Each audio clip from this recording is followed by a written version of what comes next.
Assalamualaikum and hello everyone. So next kita akan masuk kepada next subtopic in chapter 1 which is scalars and vectors quantity. So first you have to know what is scalars and vectors. I'm sure you have learned this during your high school. So scalars and vectors bezanya adalah scalars quantity is a quantity that has magnitude only or it just has a number. Okay, vectors pula dia punya difference adalah it has magnitude but it comes with direction.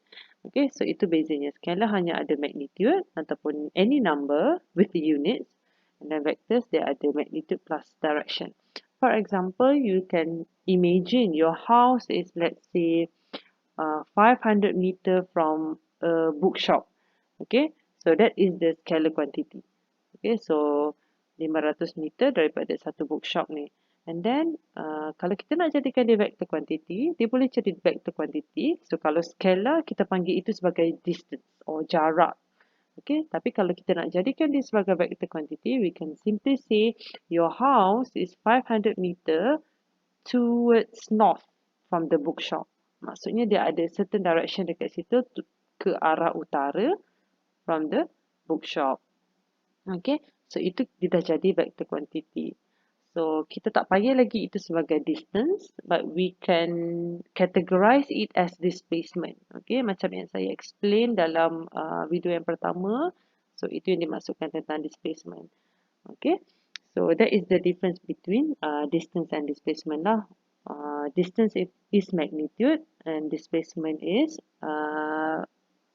distance is scalar quantity because it has magnitude only, and displacement it is a vector quantity because it has magnitude and direction. Okay, so next adalah ada example dekat sini. So ada list of quantities. We have distance, blah blah blah blah. You can read by your own. So I want you to categorize all of these quantities into scalar and vector quantity.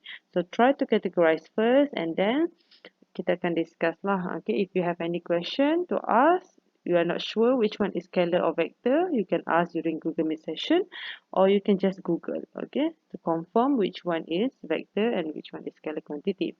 So, let's proceed to how do you total up, how do you calculate the resultant between two vectors. Okay, so let's say we have more than one vectors. Of course, you need to have more than one vectors to total up. Okay, to calculate the resultant. Resultant here means you can simply imagine how do you calculate, how do you total up, how do you adding up two vectors. Okay, alright. So contoh dekat sini yang pertama kita ada two parallel vectors. Okay, so ini adalah case pertama yang macam mana kita okay, so saya nak discuss, nak tunjukkan macam mana kita nak total up dua vector. So yang pertama kita ada parallel vectors.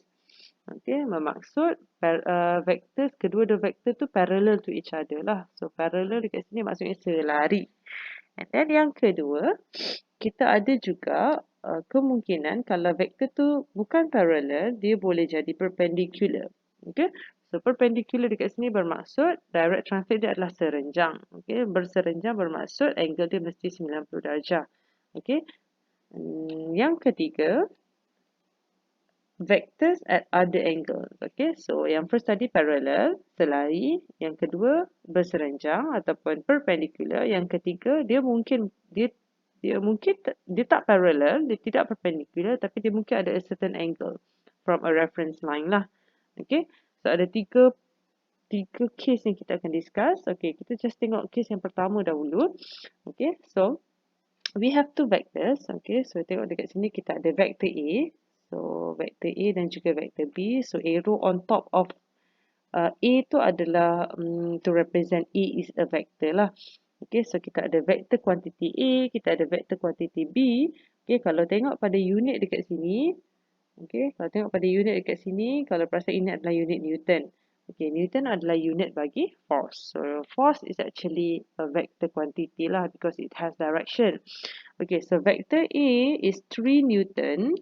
And the direction is to the right. Kalau kita tengok dekat sini, arrow dia ke kanan. Okay, so ini adalah vector A. Kemudian, vector B pula, 7 Newton. Sorry. vector B adalah 7 Newton and the direction is also to the right. So, both are parallel, selari, tetapi direction dia pun selari dan direction yang sama. So, how do you calculate the resultant vectors between A and B? So, the word resultant here maksudnya macam mana awak nak total up vector A and vector B. Okay, so ini yang kita panggil sebagai resultant. Okay, so saya gunakan simbol R to represent the resultant between A and B.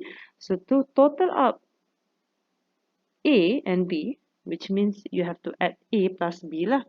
Okay, so in this case, kita ada 7 Newton to the right and 3 Newton to the right. So both are to the right. Okay, so paling senang, apa yang kita boleh imagine adalah, okay, so kita ada Cartesian axis for example. Okay, so of course semua orang tahu yang horizontal ni X, yang vertical ni Y. Okay, so kita boleh imagine kalau di sebelah kanan X mesti positif. Okay, di sebelah atas Y positif. Maksudnya kanan dan atas is positif. Tapi kalau di sebelah bawah negatif Y, negatif, di sebelah kiri negatif. Okay, so itu yang kita boleh yang kita dah memang tahu. Okay, so that is the sign convention untuk X and Y dalam Cartesian axis. So kita boleh gunakan rules ni untuk totalkan resultant vector between A and B. So both A and B are to the right, so that means both vectors are positive. Okay, so A is positive 3 plus with B which is positive 3 and you will get positive 10 Newton. Of course dia akan jadi positif jugalah. Okay, so the resultant here means direction of resultant is to the right. Macam mana saya tahu to the right? Sebab saya dapat positif dekat sini. Okay, so that means the answer is 10 Newton. The resultant value is 10 Newton and the direction is to the right. So itu untuk parallel vectors. Okay, macam mana pula kalau dia opposite direction? So it's still parallel. A dengan B ni masih lagi parallel. Okay, so dalam kes ni A kiri dan B kita kanan. Then obviously vector B is greater than vector A because it has the value, the force of B is 7 Newton which is greater than A which is 3 Newton. Okay, so kat sini kita dah boleh fikir logik. Okay, so resultant mesti kanan because B is greater than A. Okay, so kita apply balik rules yang saya ajar tadi. So we have B to the right, A to the left. So to calculate the vectors, okay, so A plus B, kita tahu A is to the left, that means A is negative 3. You have to plus with positive 7. Okay, so you will get positive 4 Newton. Okay, so positive dekat sini means direction dia ke kanan, to the right. So the resultant dia follow the direction of B. Okay, so 4 Newton to the right. So that is the answer for resultant untuk A and B in this case lah. Okay.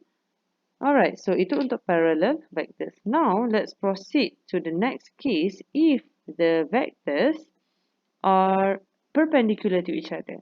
Okay, so tengok dekat sini. Kita ada vector A which is 4 Newton, vector B which is 3 Newton. So vector A is upward, vector 3 is to the right. Vector A is upward, vector B is to the right. So kalau kita tengok dia punya angle between A and B here is 90 degree. So that's why kita kata dia perpendicular to each other. Okay, so bila dia perpendicular to each other, we cannot simply adding A plus B to calculate the resultant. Okay, so there is one theory or maybe rules or maybe formula to calculate this. Okay, so to calculate the resultant between A and B that is perpendicular to each other, we have one theorem which is called Pythagoras theorem. Okay, so you already learned this during your high school in maths and also physics. So dia ada formula khas lah untuk kira resultant bagi kedua vektor yang perpendicular ni. Okay, so dia punya formula adalah okay, so kita fokus kepada sebelah kanan kita ni, yang dalam kotak ni. So, untuk kita kira magnitude of the resultant, kita kena identify which one is X and which one is Y. Okay, so obviously kita tengok B ni akan jadi X lah. Okay, sebab dia horizontal. Dan A ni akan jadi Y because it's vertical. So dia punya formula as simple as, okay, so resultant X square plus Y square and then we have to square root. Okay, so dalam case ni B adalah kita punya X, so dia akan jadi positive 3. Why is it positive? Because it's to the right. Plus with Y square, dan Y square kita adalah vector A, so positive 4. Also, why is it plus? Because it's upward. And then you have to square root to get the resultant, which is positive 5 Newton. Okay, so resultant dekat sini nilai dia adalah 5 Newton. And then, macam mana pula kita tahu position R? Macam mana kita nak tahu the exact position of R here? Okay, macam mana kita nak tahu? Dia boleh jadi mungkin atas sikit ke, bawah sikit ke. Okay, so macam mana kita nak tahu? R ni yang mana yang betul?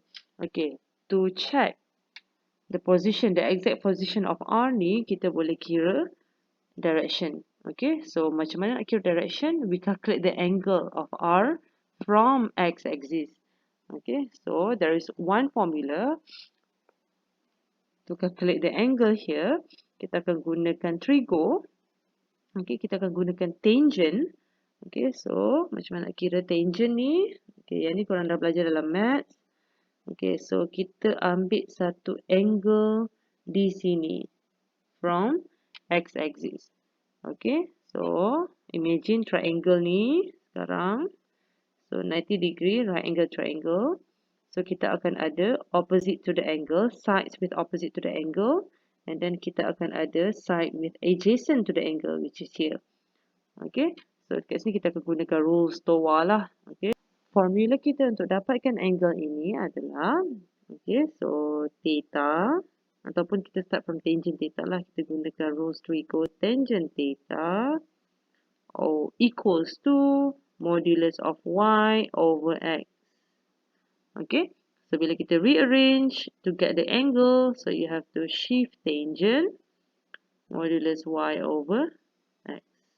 Okay, y over x.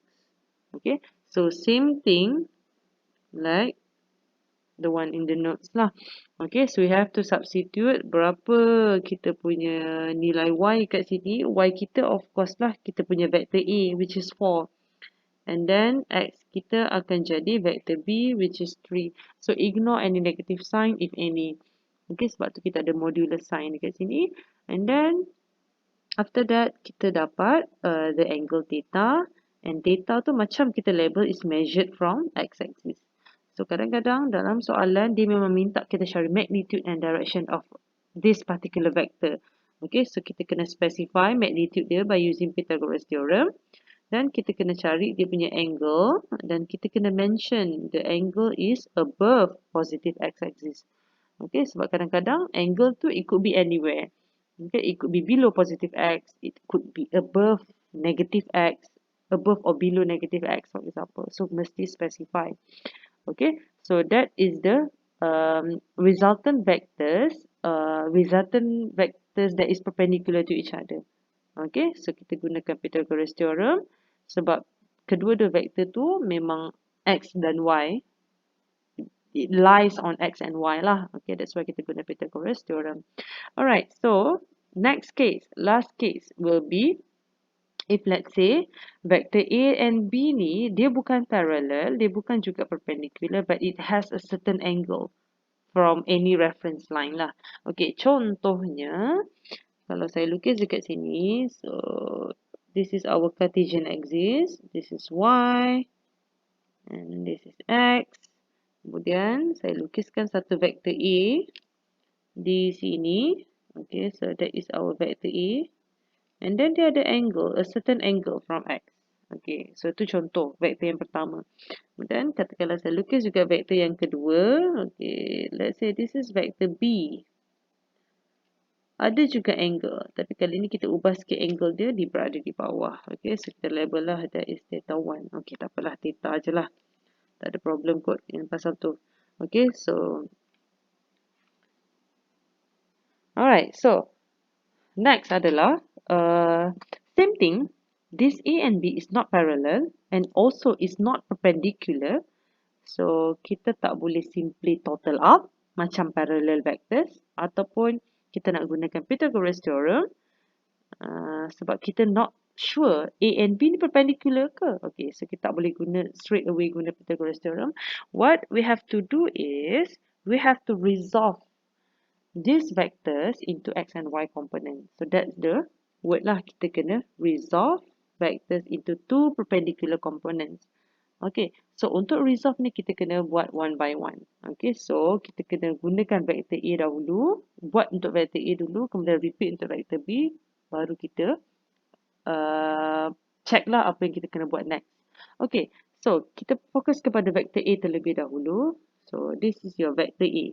Okay, sama macam yang saya lukis tadi. Vector A dia ada a certain angle from x-axis. Okay, so this is the Cartesian axis, x and y. So saya fokus kepada vector A dahulu. Okay, so macam saya kata, kita kena buat one by one, meaning vector A you have to resolve into two components. What are the two components? Okay, the two components are x and y components. So we have to resolve A into AX. Okay, so saya highlightkan AX ke sini. Dan juga AY. So that are the two components of A lah. So kita ada AX and AY. Kita kena resolve into AX and AY. So how to resolve into AX and AY? So dia ada formula dekat bawah ni. Okay, so formula ni sebenarnya tak payah hafal. Cuba fahamkan macam mana nak resolve. Okay, so first kita ada X component kat sini. Dan kita ada Y component kat sini. So X component of course dia represent horizontal. Okay, mendata. Dan Y component represent vertical. So macam mana nak kira? X component dengan Y component untuk A ni adalah by looking at the angle displayed in the question ataupun displayed in the Cartesian axis. Contohnya dalam kes ini angle yang diberi adalah angle ini. Okay, so kita perlukan X component terlebih dahulu. Okay, so let's focus on AX first. Okay, so to calculate AX, usually kalau angle yang diberi itu daripada X component, we can just use cos theta. Okay, kita just gunakan sahaja cos theta ini. Okay, so recap balik trigo, cos theta adalah adjacent over hypotenuse. So check which one is adjacent. Adjacent is here, next to the angle. And hypotenuse is of course the hypotenuse lah. Okay, which is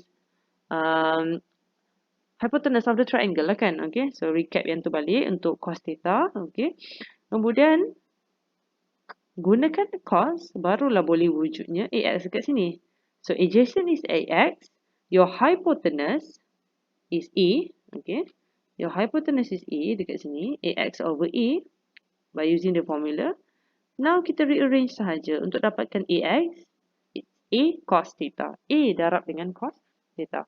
Just rearrange sahaja. Okay, so itu adalah formula untuk dapatkan AX. Okay, the same angle we use to calculate the Y component. Okay, so untuk Y component, for this angle, kita gunakan sin theta. Why is it sin? Because, okay, kenapa? Sebab your AY adalah vertical. Di sini AY. Okay, so AY ini adalah benda yang sama dengan AY ini. Both are vertical. Okay, so mesti menggunakan opposite. So formula trigo apa yang melibatkan opposite? Iaitu sin theta. Okay, so opposite over hypotenuse. So dia akan jadi AY over vector A. Okay, then rearrange. Okay, AY over vector A, rearrange together, AY equals to A sin theta. So basically, kita nak fokus kepada resolving vector A into X and Y. So to calculate AX and to calculate AY, we have to use cos or sin. Okay, by referring to the angle displayed in the Cartesian axis. Macam contohnya dia bagi angle dekat sini from X. Okay, jadi cos obviously untuk X dan sin untuk Y. As simple as that. Okay, so jangan complicated dengan keadaan. So sekarang kita just nak resolve sahaja into X and Y. Alright, so after kita dah resolve vector A into AX and AY, okay, so kita kena check juga yang positif and negatif lah. Okay, so dalam kes ni, dalam kes ni AX kita mesti positif sebab dia berada di sebelah kanan. Okay, dan AY kita pun mesti positif sebab dia berada di atas. Okay, now after kita dah resolve, kita ada another vector which is B. So, contoh ini adalah vector B. Okay, so saya lukiskan Cartesian axis X dengan Y. Kemudian kita akan ada vector B di sini. Okay, dan angle dia measured from Y pula. Kan? Okay, angle dia measured from Y. So, dalam case ni, kita kena check which triangle that we are going to use. Okay, use triangle yang ada angle lah. Ada angle tu lah. Okay, so ni adalah right angle triangle kita. So, dekat sini akan jadi, sorry. Okay, so di sini akan jadi BX kita. X component for B dan di sini vertical akan jadi BY. Okay, so repeat the same thing. Macam yang kita buat untuk A. Okay, so dalam kes ni, macam mana kita nak kirakan BX dan BY kita? Okay, so angle yang kita akan gunakan sekarang, angle yang berbeza. So, BX kita akan jadi opposite. So, dia akan jadi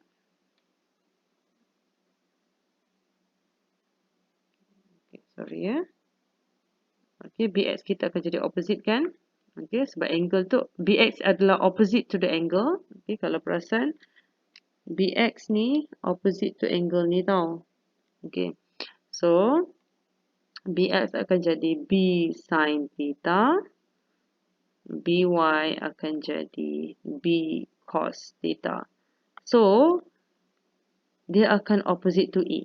Dalam case yang saya buat ni lah. Okay, so X yang sin, Y yang cos. Okay, kenapa? Dia punya position angle tu sekarang measured from Y, not from X. Okay, macam A, angle yang diberi adalah daripada X. Tapi untuk B, angle yang diberi adalah untuk Y. Okay, so next adalah kita dah ada X dengan Y component for both vector A and vector B. Kita kena check juga whether betul ke positif negatif ni.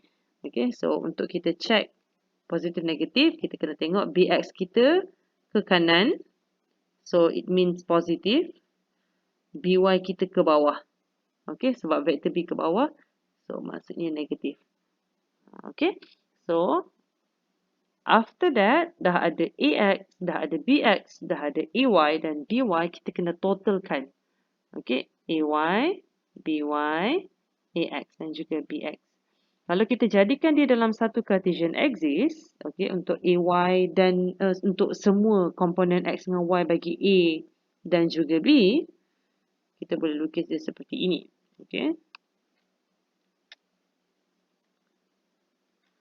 So, ini Y, ini X. Kita buat A tadi color purple. So, AX kita akan jadi positif. AY kan, sorry. AY kita akan jadi ke atas, positif. AX kita akan jadi ke kanan. Kemudian merah untuk B. BX juga ke kanan. Tetapi BY kita ke bawah. Ini BX dan ini BY. Okay. So, sini kita boleh nampak lah macam mana nak totalkan. Okay. So, untuk totalkan resultant. Okay. Contoh resultant for X. Dia akan jadi AX plus BX. Resultant for Y, dia akan jadi AY plus negative BY. Yang ni kita akan gunakan rules yang case 1 tadi. Adding parallel vectors. Okay, so AX plus BX, AY minus BY. Okay, so after that, kita akan dapat jawapan akhir untuk X komponen dan jawapan akhir untuk Y komponen. Sekarang, kita akan terus proceed kepada Pythagoras theorem di sini. Okay, macam mana kita nak totalkan? Okay, so kita dah ada satu value X, kita ada satu value Y. Bermaksud, kedua-dua X dengan Y ni sentiasa perpendicular to each other. We can just simply use Pythagoras theorem. Okay, so sebenarnya ini adalah formula Pythagoras theorem yang saya dah explain dalam adding parallel vectors, which is in case 2. Okay, so di atas ni tadi. So formula dia adalah resultant x square plus y square and then angle pula yang ni lah. Okay, yang kita dah explain tadi. So repeat the same thing once kita dah ada x satu nilai X dan satu nilai Y. So, kita just gunakan value tu untuk dapatkan magnitude. And also direction. And don't forget the modulus part dekat sini lah. Okay, so dalam formula ni, kita fokus kepada A sahaja. Okay, sebab saya tambah contoh B kan. Alright.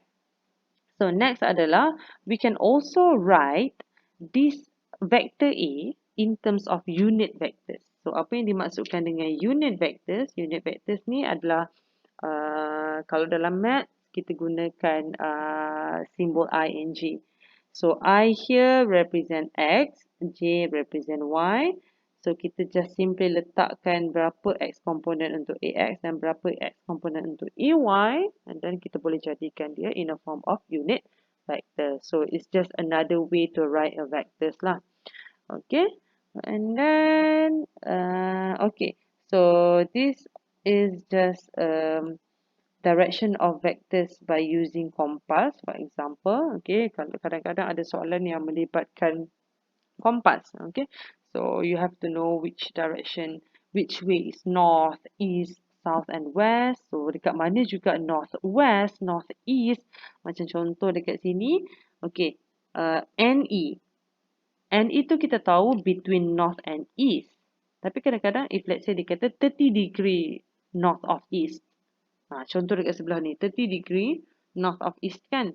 Okay. So, that means it's from east towards north. So, the angle is 30 degree. So, that's why arrow dia daripada east kepada north, north of east. Okay, so sebab kadang-kadang ada yang tersilap, they measure daripada north. So, it's wrong. So, kalau kita nak resolve angle salah, of course lah kita punya X dan Y komponen akan jadi salah nanti. Okay, alright. So, next is angle with reference line. Ini yang benda biasa lah yang saya dah explain dekat atas tadi. So, contoh vector A tadi dia ada angle from X axis. Okay. So, let's proceed to the next example. Okay, next example ni, mungkin saya just boleh bagi hint untuk awak buat because this is just a simple question. Example 3, a force of 800 Newton is exerted on a bolt A as shown in figure below. So, we have force here, 800 Newton, which is the vector. And then the angle is 35 degree from horizontal. Kenapa saya kata horizontal? Okay, bila diberi situation macam ni, and then soalan pula minta determine the horizontal and vertical components of the force, kita kena tahu macam mana point, kat mana origin untuk kita lukiskan Cartesian axis. So, lukiskan Cartesian axis. Okay, so ini akan jadi X kita dan ini akan jadi Y kita. Okay, so bila dia minta, soalan dia minta horizontal dan vertical, bermaksud dia perlukan X dan juga Y komponen. So, kena carilah X komponen macam mana nak cari, Y komponen macam mana nak cari. So, benda ni saya dah explain macam mana nak resolve a vector into X and Y komponen. So, it depends on the angle, sama ada kita nak guna cos ataupun sin. Okay. So, untuk jawapan ini saya akan bagi dalam Google Meet nanti. So, try it first and then nanti saya akan tengoklah. Okay, macam mana awak buat. So, untuk X and Y komponen. Okay. So, next is next learning outcome. Okay, just fokus kepada unit vector I, J, K. Okay, so basically tadi kita belajar macam mana nak tulis vector in a form of I, J, K. Kita just represent je. Sebab kita dah tahu kita ada X and Y komponen. Okay, so kita boleh transform dia dalam bentuk unit vector IJ. Tapi tambah lagi satu key sebab dia 3D. Okay, so tak ada masalah pun untuk unit vector ni. Just apa yang saya nak fokus dekat sini adalah, okay, kita fokus kepada vector R dekat sini. Okay, so vector R dekat sini dia ada komponen X, dia ada komponen Y dan komponen Z sebenarnya, komponen I, J dan juga K. So, untuk kita tuliskan dia punya unit vector, okay, contoh dekat sini, kita ada 4I untuk X, 3J untuk Y, dan 2K untuk Z. Okay, sebab dia 3D kan. So, untuk tulis dia dalam bentuk unit vector, kita just tuliskanlah. Kita dah kena pasti mana x, y, z. So, just ambil je lah nilai vektor tu 4i plus 3j plus 2k. Why is it all plus? Sebab macam saya explain tadi, kanan, atas, semua positif lah.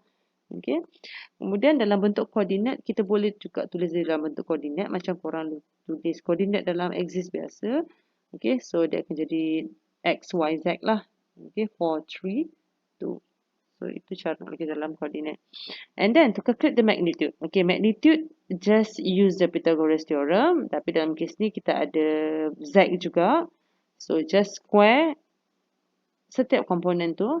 Contohnya 4 square plus 3 square plus 2 square and then square root, you will get the magnitude. Okay, so itu cara untuk cari magnitude of vector R ni. Kalau in case dalam 3 dimension lah. Okay, usually kita baca dalam 2 dimension sahaja. Okay, so magnitude je fikirkan Pythagoras theorem lah. Kalau dia 90 degree to each other. So one more thing, apa yang saya nak highlightkan sebenarnya, untuk 3D ni, I, J dan K ni sebenarnya dia memang 90 darjah to each other tau. Okay, so dia memang 90 darjah to each other. So that's why kita boleh gunakan Pythagoras theorem. Okay. Okay. So next, okay, last two learning outcome for chapter 1. We are going to discuss the physical meaning of dot or scalar product, and then kita ada dua jenis product, which is scalar product dan juga vector product. Okay. So, dia punya nama pun dah represent dia punya maksud sebenarnya. Scalar product ataupun dot product bermaksud dia adalah A dot B. So, the product between vector A and vector B. Kalau vector ataupun cross product, macam di bawah ni, so nama dia dah menunjukkan cross darab. So, dia adalah A cross B. Okay, so apa beza kedua-dua ni? Okay, kita just kena tahu macam mana nak kira this dot and vector product. So, A dot B ni adalah benda yang sama dengan B dot A. Okay, seperti mana yang ditulis dalam notes ni. Okay, tak kisah kita ubah dia punya vektor, B dulu ke A dulu ke, so dia masih lagi memberi value yang sama nanti. Okay, so A and B ni, okay, so to calculate the dot product between A and B, we have to consider the angle between A and B.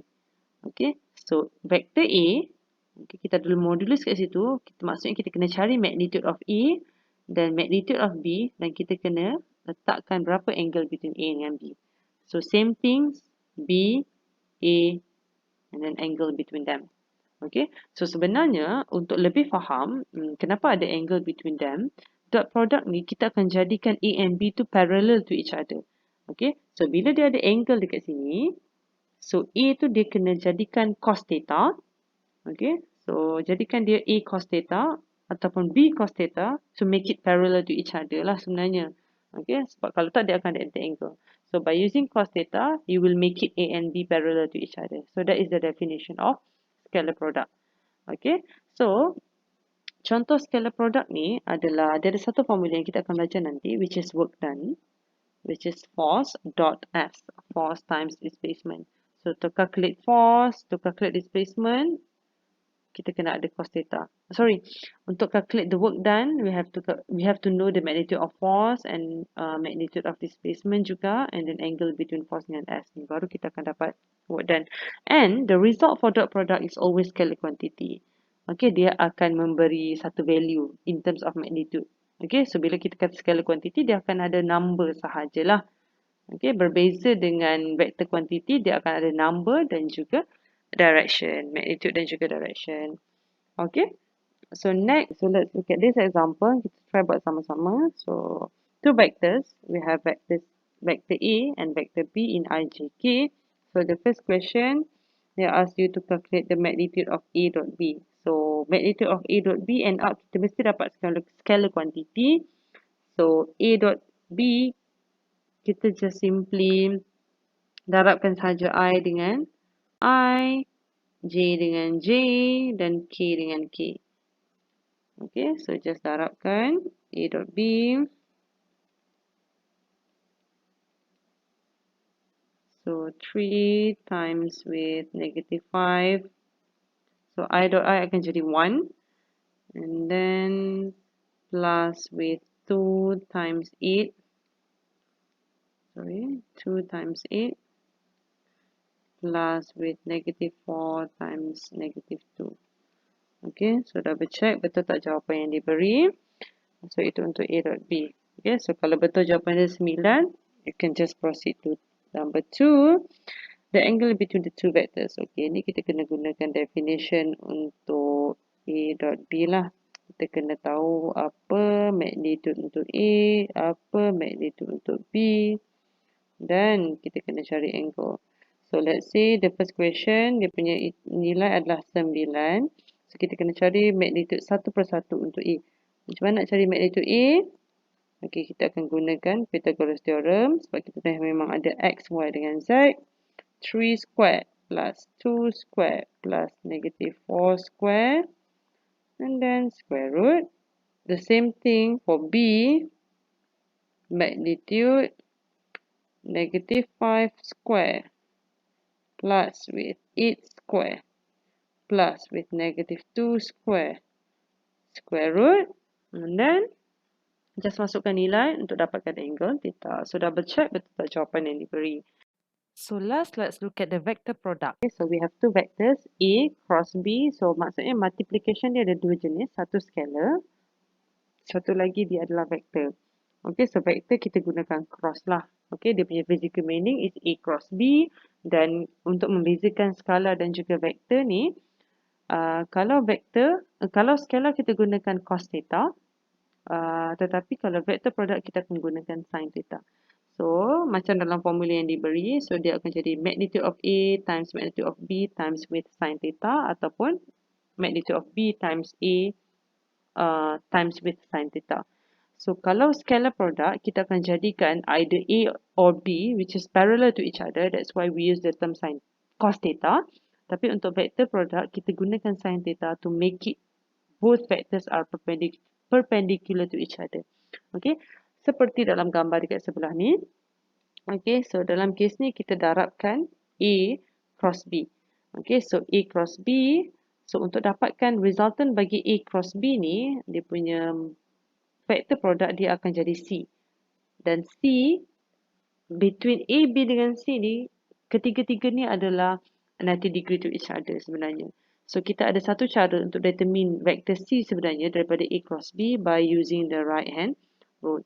Okay, so saya just explain sikit sahaja macam mana nak tentukan. So kita ada 4 fingers and then kita ada thumb. Your 4 fingers will be pointing to the first vector. Kemudian kita akan gerakkan kepada second vector. Just move your fingers from A to B.